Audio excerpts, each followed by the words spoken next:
And we're breaking an exclusive intelligence report of the Indian Air Force has raised an alarm over the buildup of Chinese Air Force fighters in Tibet. The report says that the number of sorties flown by the Chinese Air Force is the highest for a calendar year till date. This is an alarming report that has been accessed by Times Now, and it talks about 800 sorties that have been flown in December 2014 alone. Times Now has accessed this intelligence report, which says that the number of sorties flown by the Chinese Air Force is the highest for a calendar year till date. And now Chinese aggression has been a point of concern for Indian authorities. Remember, we are also talking about PLA troops once again intruding into Indian territory in East Ladakh. Coupled with that, we are now getting this report of by the Indian Air Force, in fact, which is raising alarm over the build-up of Chinese Air Force fighters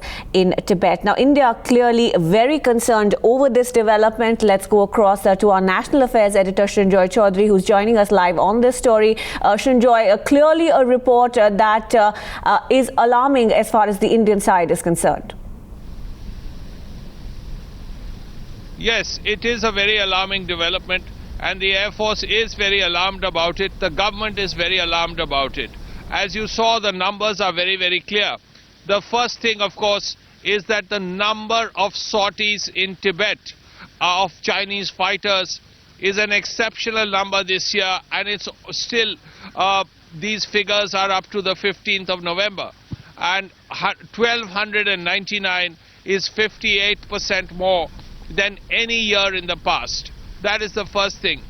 The Air Force is very worried because there are two things that can be assessed from this. The first, of course, is the fact that now the Chinese are in a position to have fighter aircraft flying in the winter months, which is a difficult feat because of snow on the ground and other logistical reasons.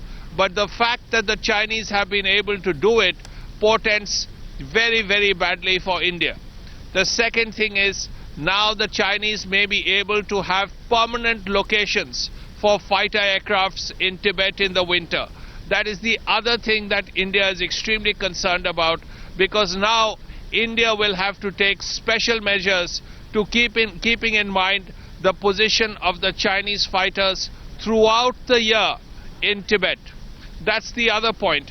Besides, of course, China has deployed a huge amount of SAM, that's surface-to-air missiles, in the area. But the fact that there are still 8 and 16 fighter aircraft in Tibet and another 16 in Hotan and Xinjiang is a major cause for worry for the Air Force. And that is what the Intel report, the Air Force intelligence report that came out this month, says extremely clearly. Over to you. Srinjoy, now, of course, the concerns have been highlighted in this intelligence report, but the point now is, how does India counter these concerns? How does India move forward? Yes, that is an issue that India is now worried about, because India sees two things happening. One, that these fighter planes will be in Tibet throughout the year, and that includes the winter months. That is a cause for worry, because in the past these fighters would go back. Now India will have to forward position their fighters in certain airfields close to these areas so that this can be countered. The other point, of course, is that India will have to ensure that its border deployments, its infrastructure, its logistics, all of which comes up to Chinese standards. Yesterday, we spoke with the Defence Minister of India, Mr. Manohar Parrikar, and this question was put to Mr. Parrikar. And Mr. Parrikar said that, well, don't worry so much about it. Give the Indian side 2 years, and then we will be up to scratch. We will have to see, of course, what happens at the end of 2 years. Over to you.